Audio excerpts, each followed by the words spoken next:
política. Hoy día netamente vamos a ver un contexto más bien histórico para ir entendiendo como el proceso en el cual se desenvolvió.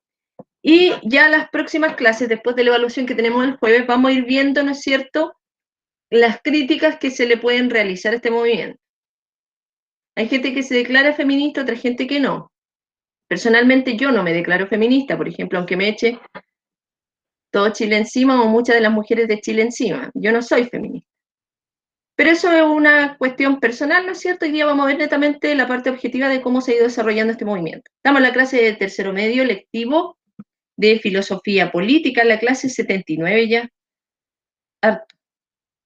Y el objetivo de hoy es un objetivo nuevo que no habíamos revisado anteriormente porque está justamente vinculado a conocer este tipo de movimientos.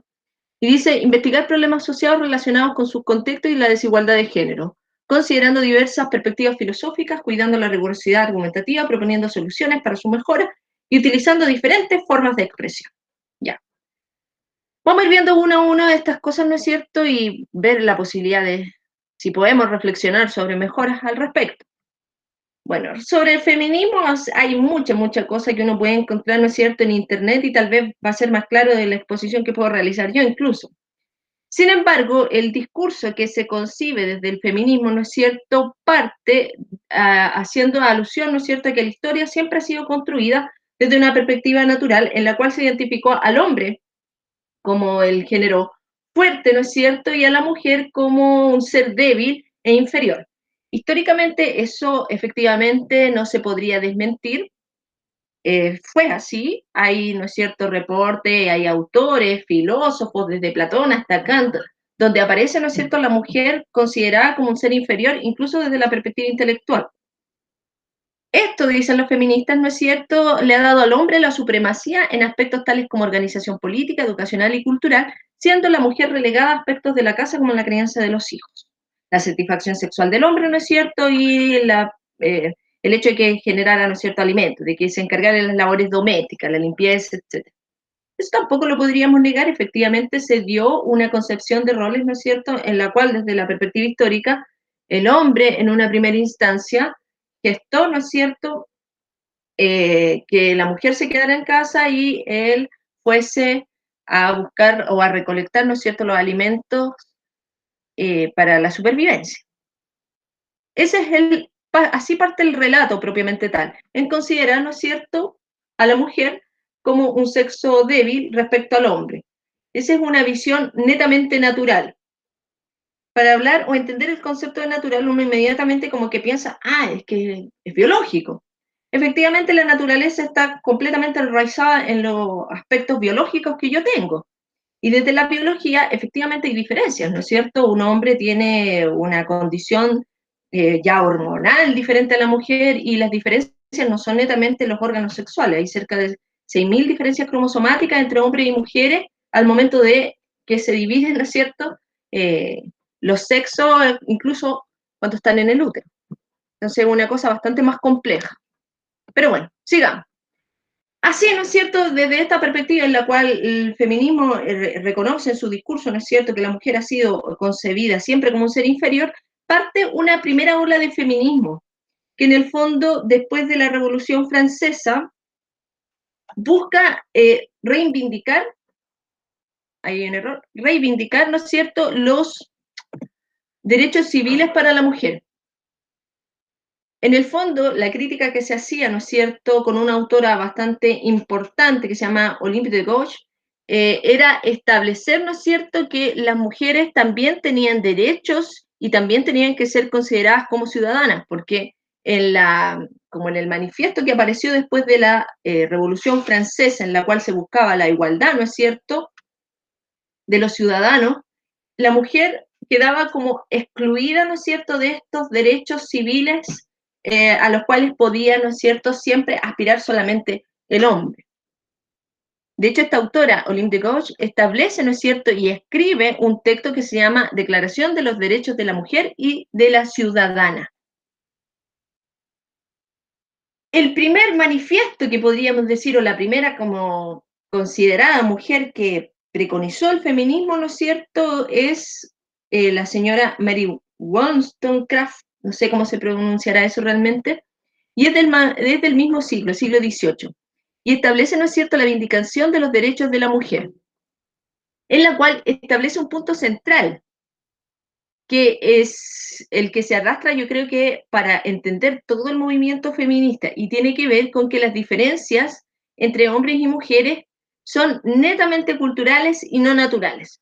Y aquí, ¿no es cierto?, hay que hacer una detención porque nuevamente el tema de la naturaleza está jugando como un papel decidor. ¿Cómo yo entiendo al hombre? ¿Cómo yo entiendo a la mujer? ¿Impera lo biológico, lo natural, no es cierto? ¿O no impera?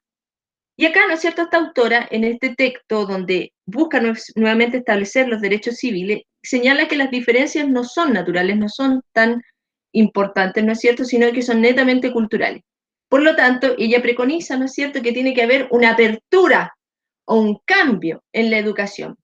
La educación debe ser igualitaria. Yo no sé si ustedes en historia, chiquillos, habrán estudiado en algún minuto como el rol femenino en esa época, pero hay que recordar que la mujer en ese tiempo no votaba, no estudiaba, ¿no es cierto? Está, ¿no es cierto?, siempre al servicio del hombre, y por una posibilidad de desarrollo de otro tipo.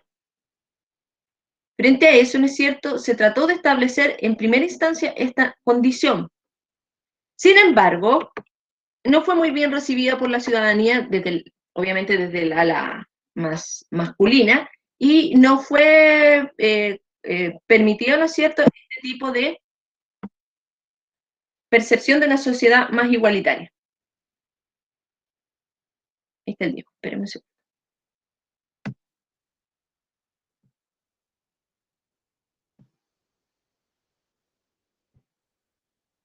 ¿Han visto en historia alguna vez como el rol femenino y masculino o no está dentro del programa Historia eso?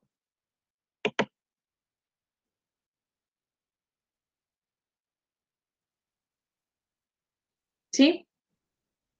¿No? Bueno, continuemos. Eso hasta ese momento, una propensión, ¿no es cierto?, eh, a detener este tipo de manifestación, pero sin embargo, ¿alguien me iba a hablar o?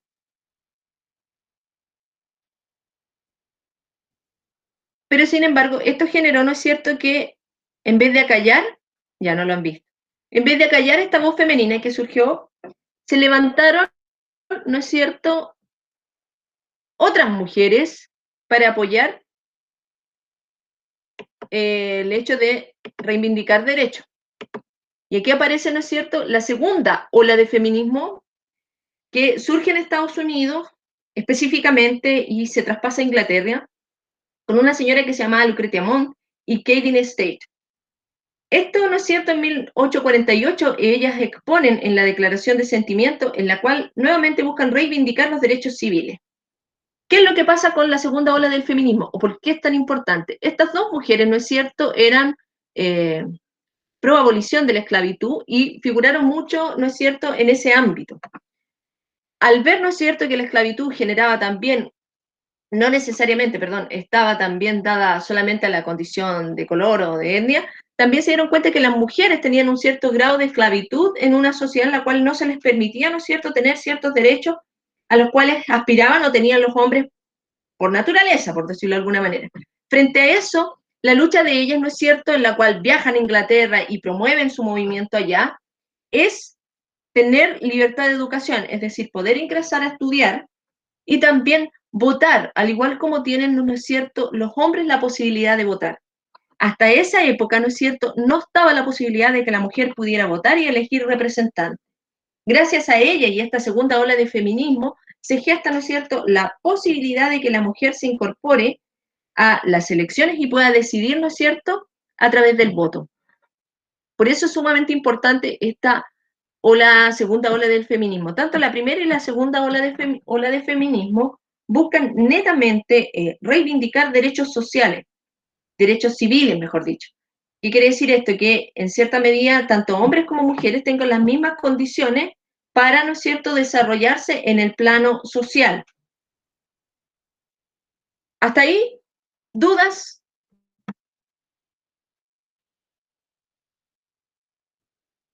¿Dudas? ¿Consultas?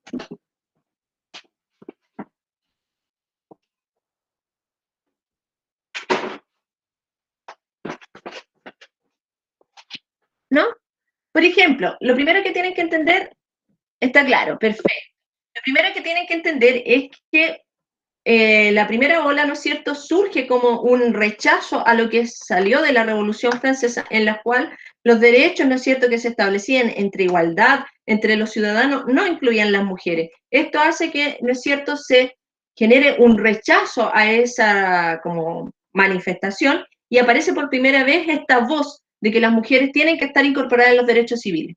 La segunda ola, ya desde la parte norteamericana e inglesa, surge, ¿no es cierto?, justamente también para que las mujeres vuelvan a tener la reivindicación de estos derechos a través del voto y de que se puedan incorporar a la educación, que estaba siendo privada para ellas. Entonces,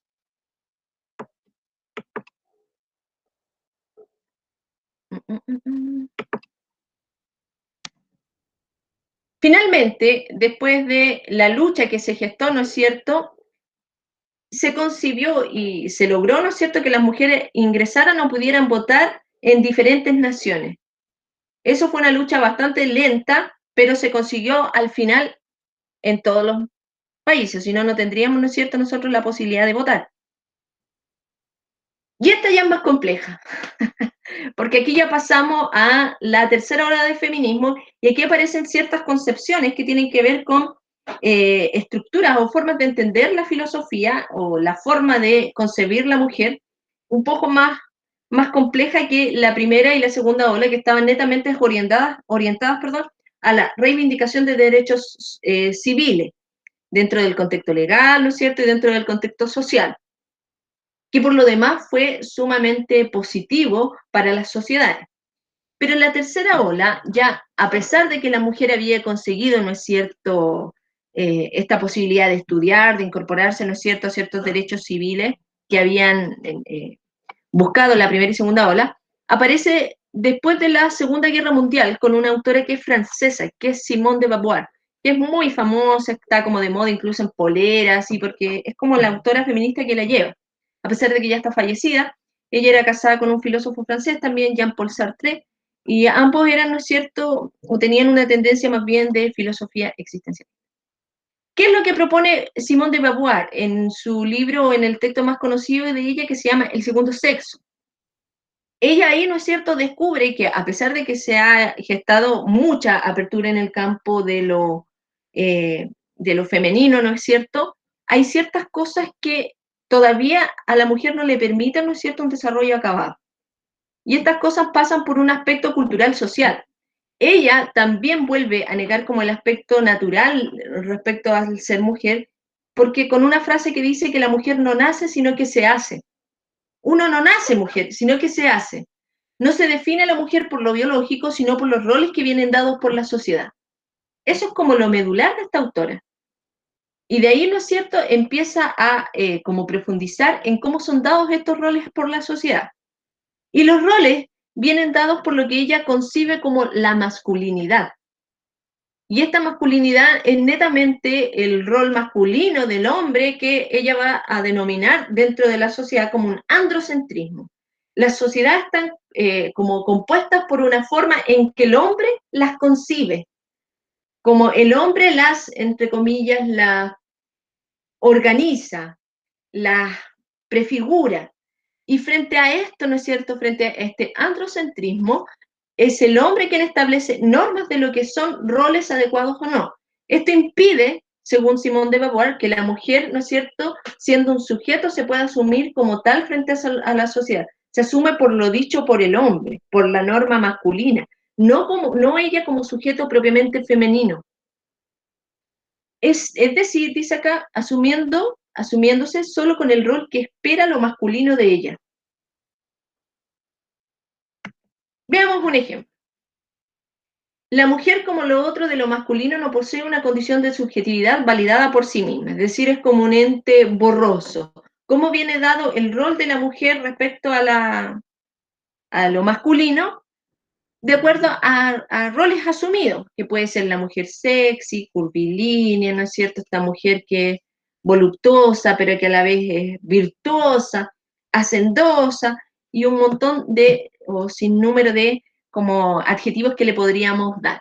Hasta hace poco tiempo atrás, diría yo, la mayoría de los comerciales, ¿no es cierto?, explotaban la figura de una mujer, ¿no es cierto?, que estaba dada o por ser concebida, de acuerdo a lo que denomina el feminismo, como un objeto, ¿no es cierto?, que tenía que adornar o como un objeto que tenía que ser como placentero a la vista. Por eso les elegí esta eh, imagen de cerveza cristal. Yo creo que ustedes deben haber visto más de una visión así. Obviamente esto ha ido cambiando y ya no está lo mismo, pero pensemos en 1990, en 1980, en donde mayormente se explotó esta visión de la mujer. Entonces, para resumir a Simone de Beauvoir, la identidad propiamente femenina, ¿no es cierto? Esta condición de subjetividad propiamente femenina no viene validada por la propia mujer, sino que viene validada por lo masculino, que tiene un rol androcéntrico dentro de la sociedad, desde la cual estipula normas de lo que debe o no debe hacer una mujer, que debe ser dueña de casa, que debe ser regia, que debe ser oler bien, que debe vestirse bien, que debe ser delgada o voluptuosa, qué sé yo, un montón de cosas que lo masculino le va poniendo a la mujer para que ella se vaya construyendo. Pero no es una construcción propiamente tal de la mujer, per se. Pregunta hasta aquí.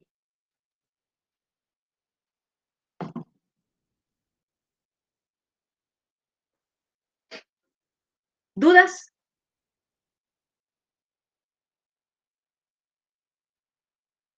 ¿No? Ya.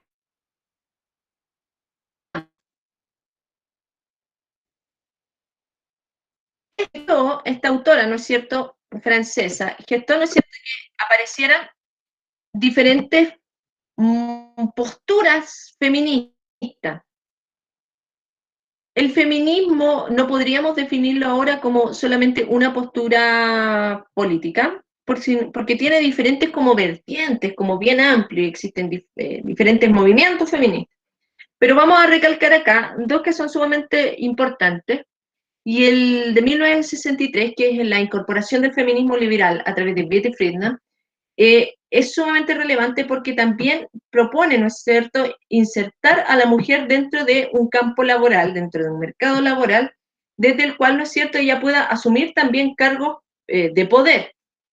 Este feminismo liberal busca más que nada que la mujer dentro de un contexto social tenga las mismas posibilidades que puede tener un hombre para desarrollarse, para tener salarios, por ejemplo, o para alcanzar cargos.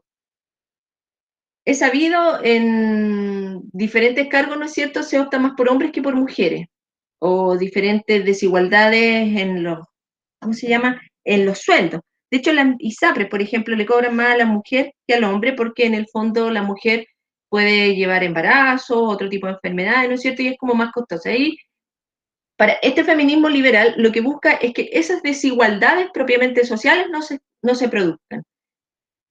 Con esta autora que es norteamericana, si no me equivoco, que es Betty Friedan en el 1963 ya. Ella fue la primera que organizó a las mujeres a nivel ya como más grande, con una organización que se llamó NOW, que era Organización Nacional para las Mujeres. Ese es el feminismo liberal, el que busca que la mujer se inserte en el campo laboral y en los cargos de poder. ¿Cómo se produce esto? Y aquí hay un hecho revolucionario también, y que tiene que ver con que la mujer, cuando aparecen, ¿no es cierto?, los métodos anticonceptivos, se logra liberar también de lo que significa el hecho de conllevar por naturaleza la maternidad. El hecho de que existieran, de que se pusieran en boga los métodos anticonceptivos, le dio a la mujer mucho más libertad para poder insertarse de manera casi en igualdad de condiciones al hombre en el mercado laboral. Pero la verdad es que si usted tenía 5 hijos, por ejemplo, en la antigüedad, le iba a costar mucho desvincularse para poder insertarse, trabajar, ¿no es cierto?, de manera igual que un hombre. No era muy posible eso. Tenemos otra vertiente también que se asume desde Simone de Beauvoir, que tiene que ver con el feminismo radical. Así como el feminismo liberal buscaba que la condición de la mujer fuera igual dentro de una sociedad donde hubiera la misma justicia, ¿no es cierto?, para acceder a cargos, a sueldos, qué sé yo, en la sociedad, en lo externo, en lo macro, el feminismo radical busca que haya una ruptura y que haya una justicia, ¿no es cierto?, pero ya en el interior, ¿no es cierto?, propiamente, o en la intimidad propiamente del hogar. ¿Por qué? ¿Qué es lo que dice el feminismo radical? A pesar de que han habido cambios sociales importantes para las mujeres, dentro del hogar se sigue, ¿no es cierto?, concibiendo la cultura desde un androcentrismo. Sigue estando el hombre, ¿no es cierto?, dando la norma y la mujer sigue anulándose y validándose solamente por lo que dice la norma de el hombre dentro de la casa. Así hay mujeres que son golpeadas, ¿no es cierto?, y tienen que cumplir todas las labores del hogar, aun cuando tengan todas las tecnologías habidas y por haber. Entonces, podríamos decir que el feminismo radical trata de cambiar las relaciones de poder entre hombres y mujeres en la intimidad del hogar y no solo en aspectos sociales. O sea, no desde lo macro o desde lo objetivo hacia afuera, podríamos decir, sino que también el feminismo radical intenta, ¿no es cierto?, introducirse dentro del hogar, de la intimidad, para que ahí haya un cambio de estructura. ¿Por qué dice que sigue pasando esto el feminismo radical? Por algo que ellos denominan, ¿no es cierto?, patriarcado. No sé si habían escuchado ese concepto. ¿Qué me podría dar o definir así con sus palabras qué entiende por patriarcado? ¿Han escuchado, no es cierto, el patriarcado opresor? ¿Quién me podría dar alguna definición del que se le ocurre? ¿Qué será eso?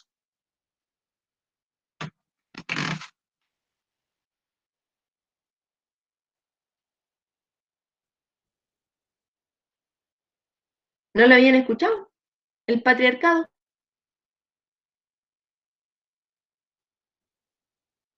¿A quién se le ocurre que podrá ser? Tener más poder sobre la mujer, me dice el Daniel. ¿Sí? ¿Está relacionado por ahí? Tiene un grado de relación, efectivamente. Vamos ahora a desen... Vamos ahora a develar un poquito la consigna o cómo se concibe. Veamos. Para el feminismo radical, ¿no es cierto?, el problema de todo consiste en que existe como una normativa que viene dada por un patriarcado. El patriarcado sería, ¿no es cierto?, esta posición que tiene el hombre como soberano en aspectos sociales, políticos, familiares, económicos y científicos, que no le deja espacio a la mujer, ¿no es cierto?, para que se pueda desarrollar, sino que sigue imponiendo la norma al interior tanto del hogar como de la sociedad. Frente a eso, para cambiar eso, ¿no es cierto?, tiene que haber dentro de el hogar un cambio de concebir la masculinidad. El hombre ya, entre comillas, como este hombre patriarcal, como este hombre poderoso, ¿no es cierto?, que aparece como con una coronita, que está dado por ciertas estructuras político-económicas, como sería el capitalismo, por ejemplo, tiene que ser abolido.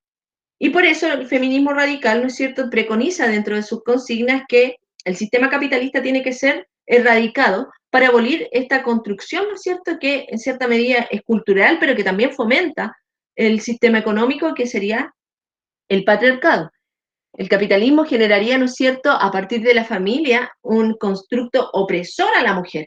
Por ende, también hay muchas feministas radicales que proponen, ¿no es cierto?, abolir la familia, es decir, que la familia no sea el constructo esencial de una sociedad. También buscan, ¿no es cierto?, que las mujeres tengan mayor como participación en política y por eso también se establecen cuotas de género. Eso significa, ¿no es cierto?, que independiente de las personas que hayan sido electas, tiene que haber cierto número de mujeres dentro de un parlamento, por ejemplo, o dentro de una empresa. Independiente si tienen las competencias o no. Obviamente las deben tener, pero independiente de eso. En el fondo, ahí uno se da cuenta que el feminismo igual roza ciertas formas de entender la sociedad con hartas, como aristas políticas. O sea, yo encuentro que el feminismo radical tiene harto, por ejemplo, de teoría marxista. De hecho, hay feminismo marxista. Y está más bien concebido o conllevado a través del feminismo radical. El feminismo liberal, por ejemplo, obviamente establece los principios del liberalismo político también dentro de la forma de concebir, ¿no es cierto?, a la mujer en la sociedad. Pero la diferencia de este es que este no se mete al hogar. Usted puede vivir su vida como quiera, porque lo importante es la libertad dentro de su hogar. Pero en la sociedad, ya en lo que impera, en el mundo en el cual convivimos externamente todos, ahí tienen que haber ciertas reglas de juego en la cual todos debemos, ¿no es cierto?, tener la misma justicia en la inserción del mercado laboral, en los cargos de poder y en cualquier tipo de función que podamos desarrollar. Pero este feminismo busca incorporarse, ¿no es cierto?, ya al plano más íntimo para romper ciertas estructuras sociales que considera opresivas o opresoras, como son la familia, la economía, la política, la sociedad, etc. A partir de este socialismo, perdón, de este feminismo más bien radical, se empiezan a incorporar, ¿no es cierto?, desde 1990, diferentes formas también de concebir a la mujer. La mujer ya no es netamente este ser, ¿no es cierto?, sexuado de características biológicas claras, sino que también entran a esta concepción, por ejemplo, más amplia de la mujer, sin importar su cultura y su raza y su orientación sexual, por ejemplo, las mujeres transexuales, las mujeres musulmanas, las mujeres negras, y todas las mujeres que en cierta medida han sido excluidas dentro de la sociedad, pasan a tener una lucha dentro del feminismo o una orientación dentro del feminismo. Por ejemplo, yo me reía, hoy lo dije, qué malvada soy. Bueno, pero el año pasado tuve una practicante que era bien amorosa a ella, eh, el dominio del hombre en la mujer. Efectivamente, tuve una practicante bien amorosa a ella, pero nos reíamos de un movimiento feminismo feminista que se llama el feminismo gordo. Entonces, hay como diferentes adjetivos para calificar el feminismo. Es muy amplio. Yo hoy día les mostré netamente tres vertientes que son desde la perspectiva histórica relevante. La próxima clase vamos a desentrañar algunas cositas más, tal vez lo nombremos y vamos a ver como ciertas críticas que se le establecen al movimiento, especialmente la tercera ola. ¿Dudas hasta acá? ¿Les gusta el feminismo? ¿Qué opinan los hombres del feminismo? Para los hombres, por ejemplo, el año pasado, en tercero medio, no querían conversar. En el otro colegio donde hacía clase. Me decían, no, porque sabe, profe, las niñas se pueden enojar, y se quedaban callados. Y era como una clase de mujer a mujeres, pero los hombres como que se anulan. Y a mí eso en cierta medida me preocupa, porque creo que en una democracia, en una sociedad pluralista, no deberían anularse, porque eso también es peligroso para ustedes como personas. ¿Pero qué opinan los hombres de esto? ¿Están de acuerdo? ¿Les parece muy radical ciertas posturas?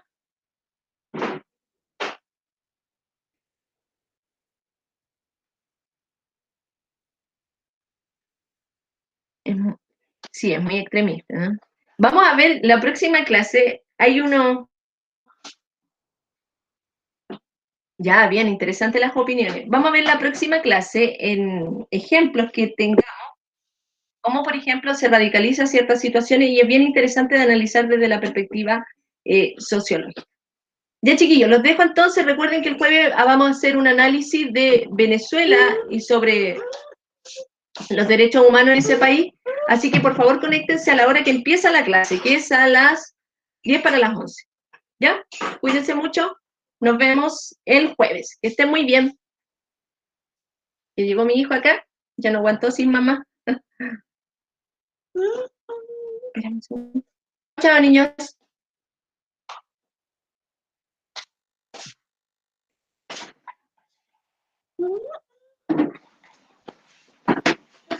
Mamá, agua. Chao, Francisca.